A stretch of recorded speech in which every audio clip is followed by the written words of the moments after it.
aprendiz, como você está? Tudo certo por aí? No vídeo de hoje a gente vai conversar sobre como os melancólicos estudam.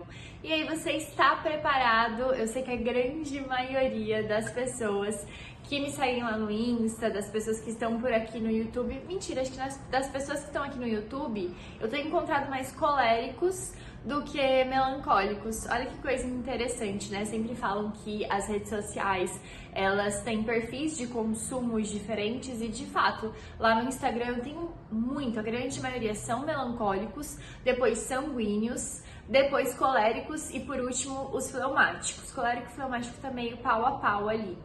E aí, aqui no YouTube eu vejo a manifestação dos melancólicos, de todos assim, mas mais dos coléricos. Estranho, né?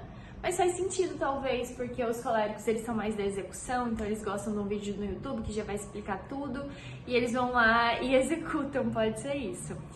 Bom, vamos começar o vídeo de hoje falando sobre os melancólicos estudando. Não se esqueça de se inscrever no canal, deixar o seu like, ativar o sininho, porque a gente tem vídeo aqui toda semana e eu fico muito feliz de ter a sua presença falando sobre estudos e produtividade. Eu sou especialista em aprendizado e produtividade e eu trouxe os temperamentos, venho trazendo os temperamentos como uma ferramenta muito importante no seu desenvolvimento, tanto dos estudos quanto da execução em si, né? A gente sabe que para sentar e estudar, a gente precisa ser produtivo. Cada vez mais são muitas áreas da nossa vida que precisamos dar conta e, portanto, para colocar os estudos ali de forma contínua no seu dia, você precisa ser produtivo em todas essas áreas. Combinado?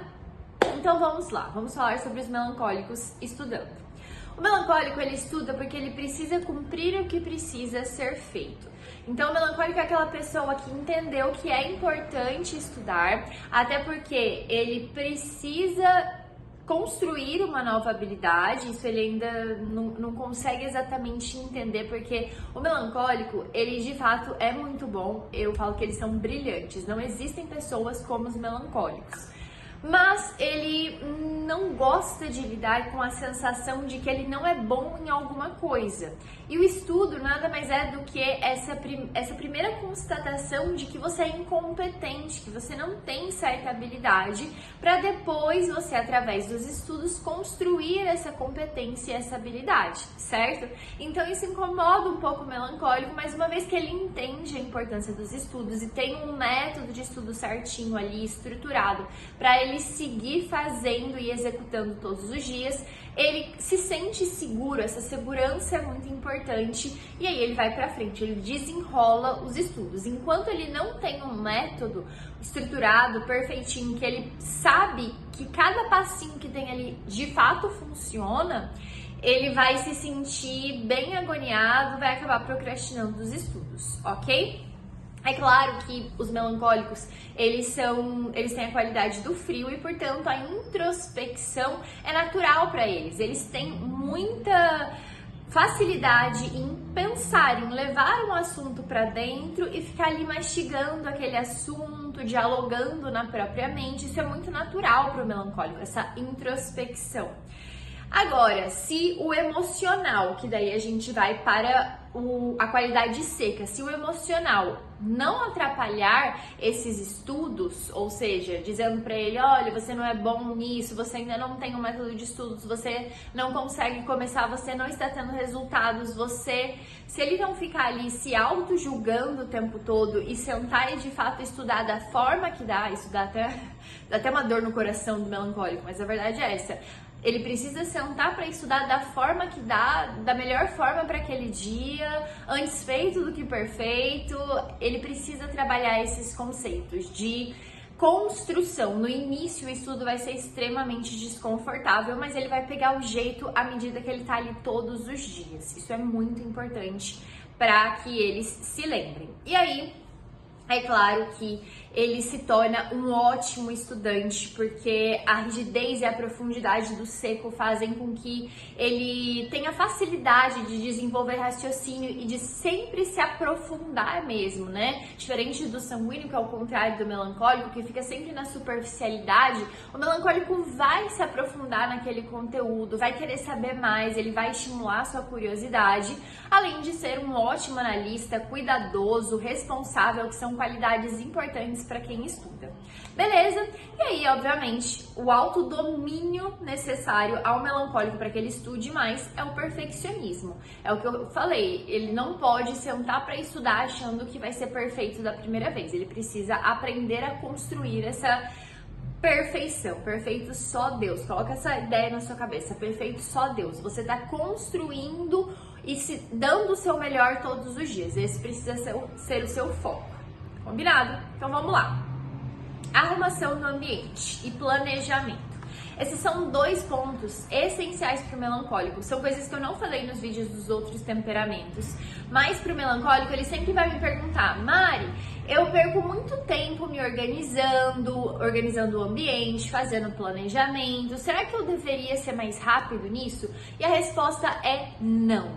Por quê? É natural do melancólico essa necessidade de estar tudo organizado, de estar tudo planejado. Ele só se sente seguro e bem nesse lugar. Então ele vai precisar arrumar um tempo dentro da rotina dele para se organizar, para fazer um bom planejamento, para analisar o que ele fez e o que ele deixou de fazer, o que deu certo e o que não deu. Ele precisa desse tempo. Se ele não tiver esse tempo, ele vai ficar com a cabeça dele assim: eu tô aqui tentando me concentrar, mas essa bagunça aqui do meu lado tá me agoniando. E ele não vai conseguir dar o melhor dele naquele momento. Então vamos pensar assim, ó, o sanguíneo, enquanto o sanguíneo, ele não perde tempo com a organização, porque para ele tanto faz se ele tá bagunçado ou não, ele demora mais para conseguir focar e se concentrar e estudar e se aprofundar, ele tem essa dificuldade. O melancólico, ele vai querer organizar primeiro e tá tudo bem, só que a hora que ele sentar para se concentrar, ele vai se concentrar de forma profunda, muito melhor e muito mais rápido que o sanguíneo. Então vejam que todo mundo tem um contrabalanceamento aqui de qualidades e defeitos. Vai dar tudo certo no final. Use o que é bom dentro do seu temperamento a seu favor e o que é ruim você tenta amenizar da forma que é possível, traçando estratégias aí no seu dia a dia, ok? Então, arrumação de ambiente e planejamento são muito importantes para o melancólico.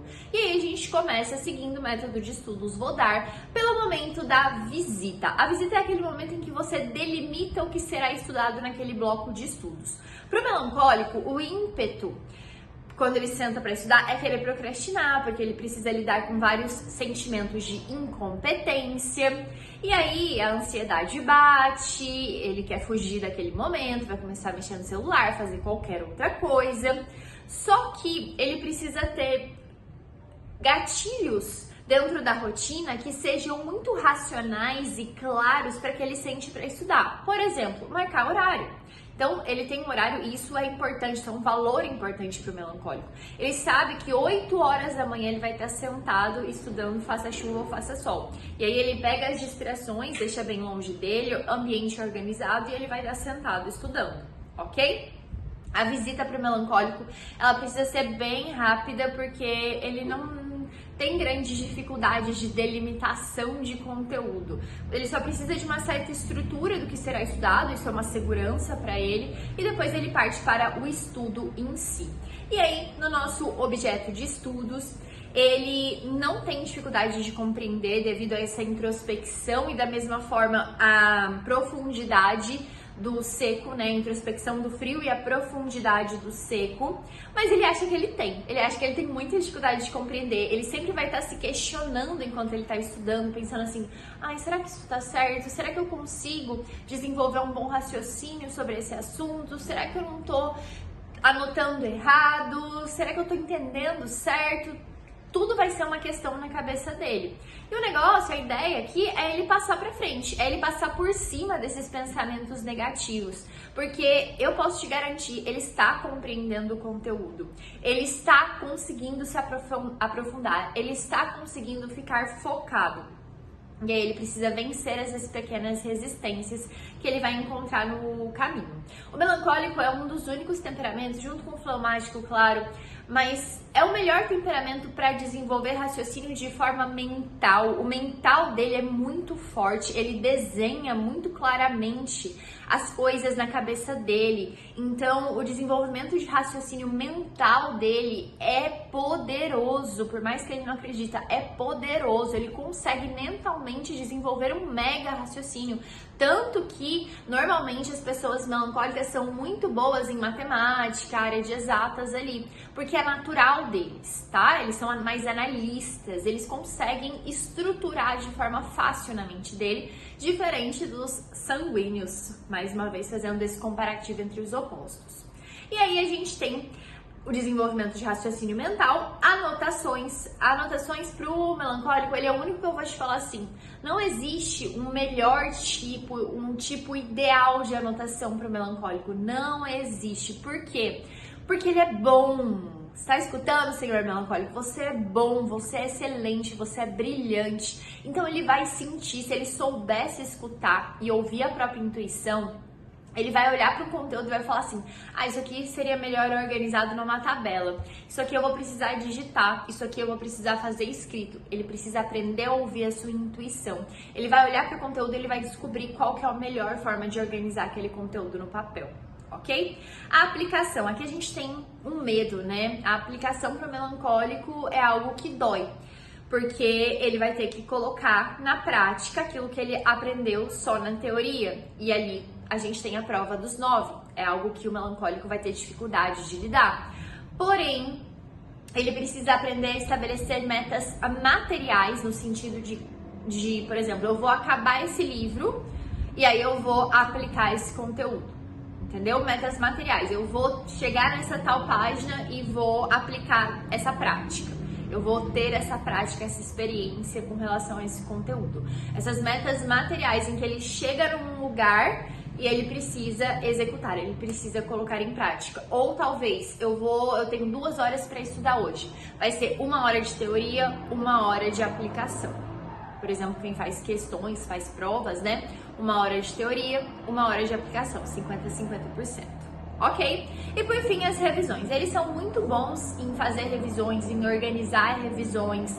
Por mais que todo mundo queira fugir das revisões, eles gostam dessa organização e com o tempo eles vão entendendo a importância da revisão, porque eles percebem que eles estão reafirmando um conteúdo e que, por mais que eles sintam assim, parece que eu não tô aprendendo de verdade, parece que eu não tô me lembrando, ele tá se lembrando.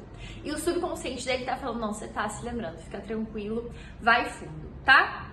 Ele vai fazer a revisão, tanto faz também. O ideal é que seja por aplicação, para ele sempre perdendo o medo da prática, mas se ele olhar o material e conseguir ali evocar o conteúdo, se lembrar do que estudou e explicar aquele conteúdo mentalmente, ele vai se dar muito bem nos estudos e tá sempre se lembrando daquele conteúdo. Ok, se você gostou desse vídeo, não se esquece de se inscrever no canal, deixar o seu like, ativar o sininho, compartilhar esse vídeo com outras pessoas. Existem muitos melancólicos por aí, vamos ajudá-los. Se você é melancólico, me diga aqui embaixo se você se identificou com alguma coisa que eu falei, se você já usa nos seus estudos alguma coisa conversada aqui. Muito obrigada por ter assistido esse vídeo até aqui, um beijão e até o próximo!